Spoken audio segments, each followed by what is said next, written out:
Express travel chaos after more strikes by train drivers were announced in a long-running row over pay and conditions.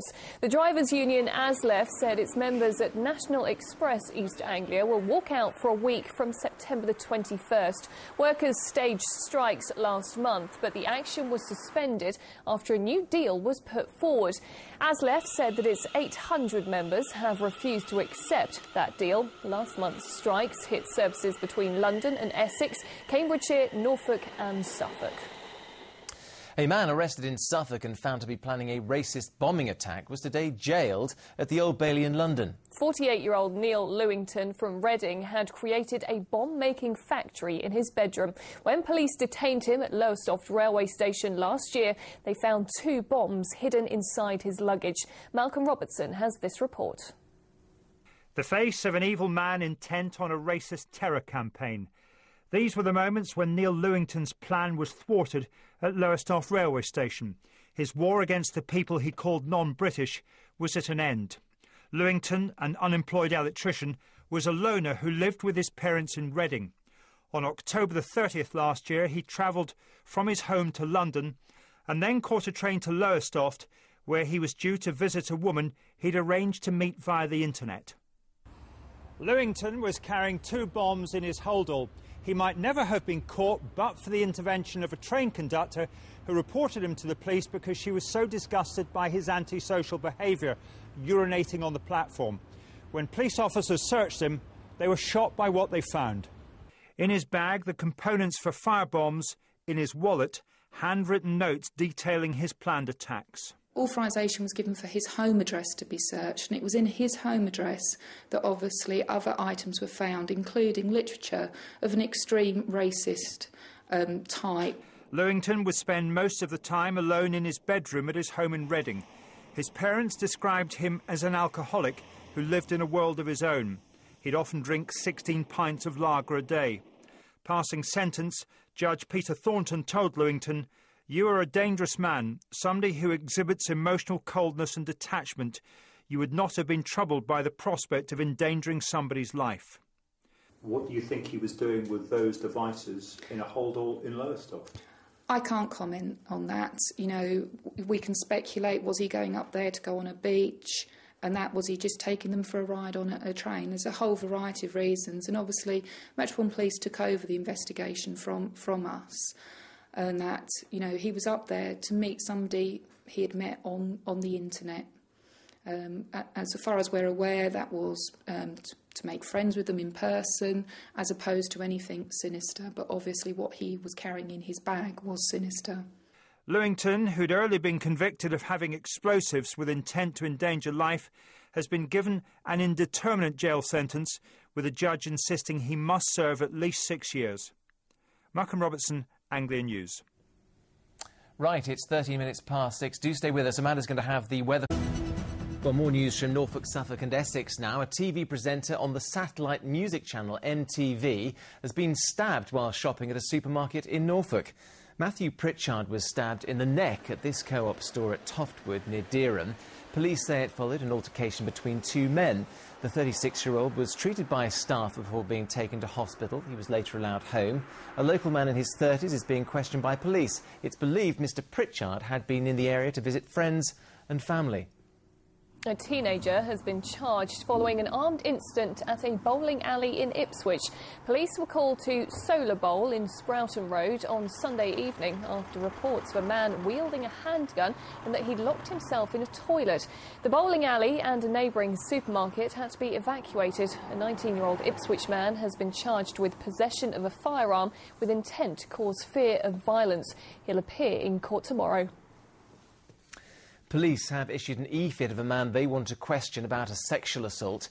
It happened on Cavendish Street in Ipswich on Tuesday night. The man is described as white, around 30 years old, 5'8" tall and slim. He did not speak English. Now, government plans for a new East of England Grand Committee took a step back today as the first scheduled meeting had to be abandoned because not enough MPs turned up. Even some of those who did turn up said the whole thing was a nonsense. Our political correspondent Emma Hutchinson was there, however.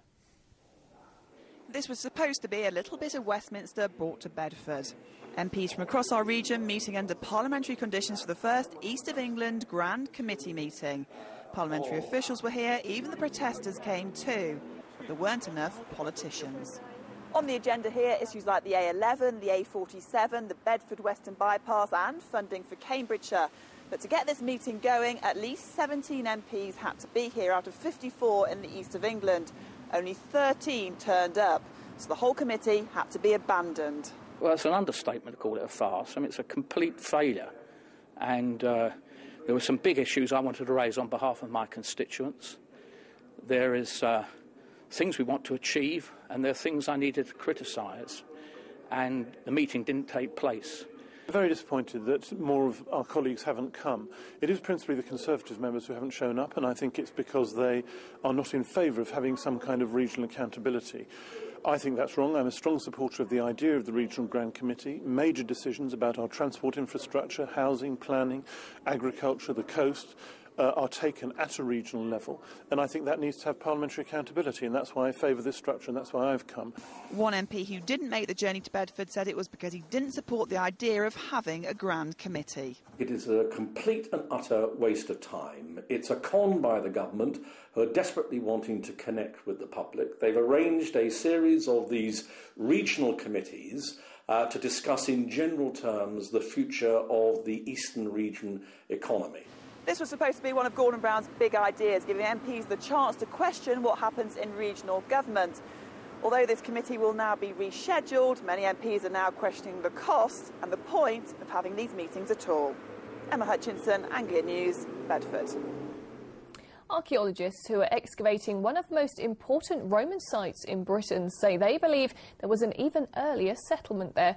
Caistor ST Edmund near Norwich is unusual because it's now open countryside and didn't develop into a modern-day town. Archaeologists and volunteers are digging trenches around the site in an attempt to discover more about its history before the Romans arrived. I think there was settlement on the site before the Roman town was built. So what happens here, geophysical survey has been carried out across the whole field, and then we've placed these trenches to investigate features that were showing up on the geophysical survey. People living in one of the most historic streets in Norwich say vandals are blighting the area.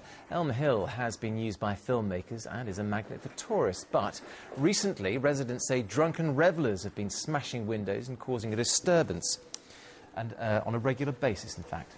I think the last 4 weeks in a row, this building across the street, the Strangers Club, has been vandalised on 4 successive weekends. It's rather sad in a way, because this is one of the historical streets of Norwich, and it's a national treasure, really.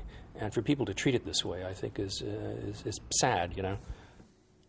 Next, the remarkable story of how a man from Mildenhall in Suffolk bought a box of postcards at a car boot sale and found a picture of his mum and aunt taken in 1945. Reg Barker made the amazing find after paying £3 for a box of 200 postcards. Stuart Leiths has more. A box of assorted postcards bought at a car boot sale near Newmarket, and for Reg Barker from Mildenhall, an incredible chance find.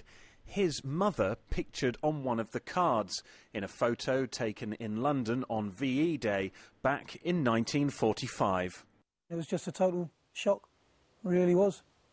So just to double check that I wasn't seeing things, I went and had a look at a couple of photos of Mum in years gone by, and it all tied in. It's an amazing thing to find at a car boot sale that's just 4 miles down the road, considering that Mum, you know, at that time was living up in London. And for that picture to have travelled around and ended up there, so near to my home, is unbelievable, really. Reg's mum, Marjorie, worked as a seamstress at Harrods in London and had taken the day off to join Canadian troops celebrating the end of the Second World War in Leicester Square. Next to her in the photo is Reg's aunt, Doris. The picture is one of 200 modern reproductions of vintage postcards in the box. Marjorie died 9 years ago, aged 75. I'm really happy I found them. I never thought that I would find a picture of my mum dancing in a big public place like that, because she didn't come across as being that sort of person. But it's really good to have found it, and it's something that's obviously going to stay with me now, forever. Reg says he's not finished looking through the postcards yet, so who knows what familiar faces he might spot next. Stuart Leiths, Anglia News, Mildenhall. What a find. Now, Suffolk police are having